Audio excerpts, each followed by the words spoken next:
Bullies, एक मोटा बच्चा छोटे बच्चे के माथे पे 3 उंगलियों से थप्पड़ मारता है। सही पहचाना, ये बुली होने वाला छोटा बच्चा मैं ही था। लेकिन पिछली वीडियो में तो तुम दूसरों से लड़ रहे थे। मान लिया वो सुनहरी पल मेरी ही पब्लिशिंग थी, लेकिन मेरे बचपन की किताब के ज्यादातर पन्ने फटे हुए हैं। मैं तो बस एक आम अतरंगी बच्चे की तरह अपनी छत पे पतंग उड़ाता था, और एक बड़ा अतरंगी बच्चा हमारे घर के सामने वाली छत पे पतंग उड़ाता था। वो मुझे रोज ओ कालू, ओ कड़ुए, ओ भैये, चोल जैसे शब्दों से रोज मुझे सम्मानित करता था, क्योंकि मेरी स्किन बचपन में डार्क थी।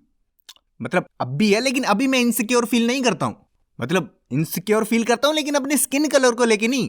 मतलब कोई काला लड़का ही मुझे काला बोल दे तब कभी कभी इनसिक्योर फील करता हूँ, लेकिन अगर कोई गोरा बंदा मुझे कालू बोले तो मैं उसे गंदी गाली निकाल देता हूँ। बाय द वे, ये पोकेमोन वाला टिफिन मुझे क्लास में सेकंड आने पे मिला था। फर्स्ट प्राइज तमन्ना नाम की लड़की को मिला था, जिसे स्कूल में एडमिशन लिए सिर्फ 5 महीने हुए थे। ना मैं ये नहीं कह रहा तमन्ना पढ़ने में अच्छी नहीं थी, बस उसके फादर स्कूल को अक्सर डोनेशन दिया करते थे।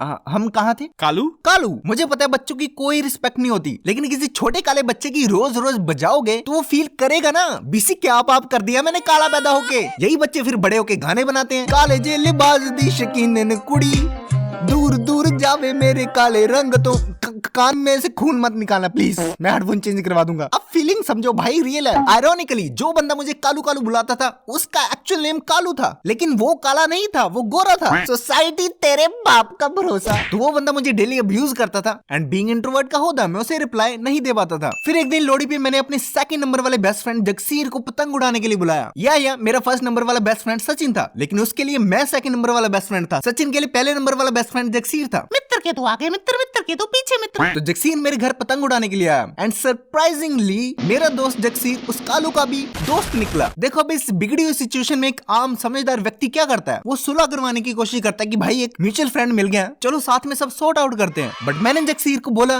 कि तू मेरा कितना अच्छा दोस्त है। उसने बोला कि मैं तेरे लिए कुछ भी छोड़ सकता हूँ। भाई ये स्क्रिप्ट में ऐसे छोड़ लिखा करो, ऐसे। तो मैंने उसे कहा छोड़ दे जगसीर, तू आज के बाद उस बंदे को कभी नहीं बुलाएगा, या तो तू मुझे चूज कर ले या उसे चूज कर ले। जगसीर बोला छोड़ दिया भाई, छोड़ दिया। आज के बाद मैं उस बंदे को जानता नहीं, तू ही मेरा बेस्ट फ्रेंड है। बट पता नहीं क्यों उस दिन के बाद जगसीर मुझे कभी भी साथ में पतंग उड़ाने के लिए नहीं बोला, एंड मैं डेली उसे कालू के घर पे पतंगबाजी करते हुए स्पॉट करता था। आई गेस आखिरी बार गुड बाय बोलने गया होगा मेरा बेस्ट फ्रेंड जो ठहरा 2nd नंबर वाला। अरे रुक भाई, अरे टोपी क्यों पहना रहे हो?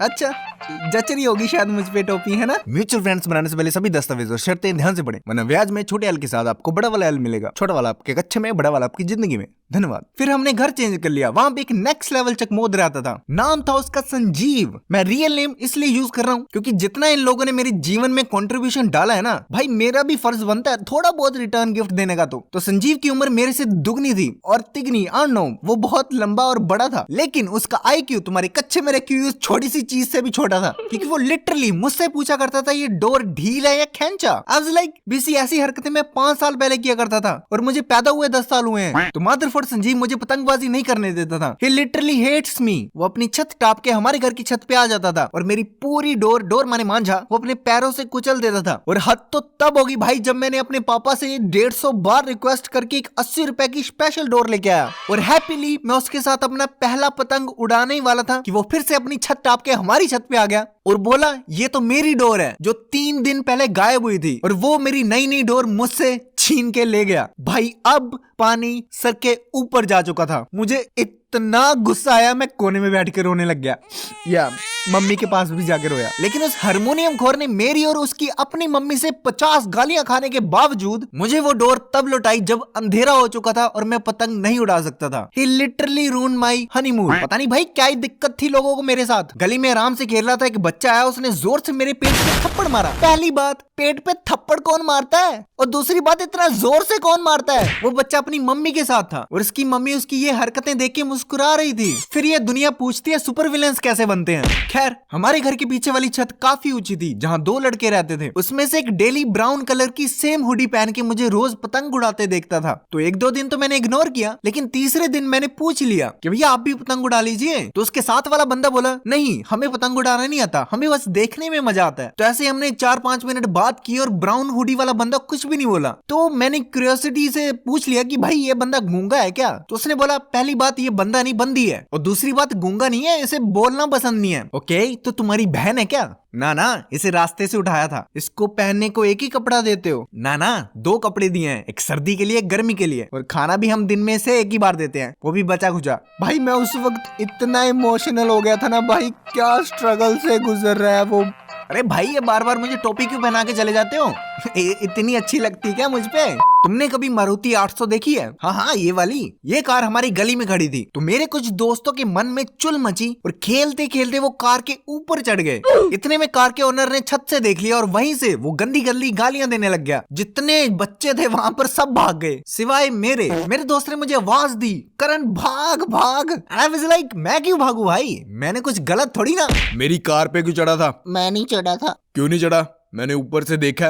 अंकल उसे छोड़ दो, वो नहीं चढ़ा था। सॉरी बोल दे करण। सॉरी। अब I know as a kid हम अपनी मेमोरी में कुछ खास इंसिडेंट्स को अपनी मेंटल सिचुएशन के हिसाब से इन्वायरमेंट को एम्फसाइज करके ड्रामेटिकल वे में सेव करके रखते हैं। बट लिटरली मुझे अच्छे से याद है उस बंदे ने मेरा गला पकड़ा था। कुछ और पकड़ा होता तो मुझे याद होता, बिकॉज प्यूबर्टी अभी हिट नहीं करी थी। अगर ये वाला जोक तुम्हें समझ में नहीं आया तो कॉन्ग्रेचुलेशंस, तुम्हारी परवरिश बहुत अच्छे से हो रही है। मैं और मेरा भाई ट्यूशन से आते थे और रास्ते में कुछ चिकमोद हमें बुली किया करते थे। वो हमारी बैग खोलते, उसमें से कॉपी निकालते, फाड़ते, भाई पेंसिले पुंसले पेन पुन इधर उधर फेंक देते, तोड़ देते, वगैरह वगैरह। तो मैंने अपने पेरेंट्स को बताया, उन्होंने स्कूल में कंप्लेंट करी क्योंकि सेम स्कूल के बच्चे थे। And after my parents leave, mother Fricker teachers ने उन लड़कों की खबर लेने की बजाय मुझे डांटना शुरू कर दिया कि इतनी छोटी सी बात घर पे बताने की क्या जरूरत थी। अबे चमन हूतियों, बहन के पकोड़ो, बच्चों के करियर बर्बाद करने के अलावा तुम लोग को कुछ आता है? एक बच्चे को कोई परेशान करेगा तो वो घर में ही बताएगा ना, इडियट्स। कोई बात नहीं भाई, हम समझ सकते हैं। Thanks man. वैसे भी यार और दुख भरी कहानियां मुझसे नहीं सुनाई जाएंगी, छोड़ो। अबे अभी तक सही नहीं किया क्या स्क्रिप्ट में एस? खैर यही तो फायदा होता है एक बेस्ट स्टोरी टाइम एनिमेटर होने का। इतने सिंपल टॉपिक पे अच्छी खासी वीडियो बना दी, वो भी बिना कटवेज के। Best story time animator. क्या बिलीव नहीं हो रहा क्या? लो अपने फेवरेट एनिमेटर से पूछ लो। जी तुम्हारा क्या कहना है? मतलब बेस्ट स्टोरी टाइम एनिमेटर?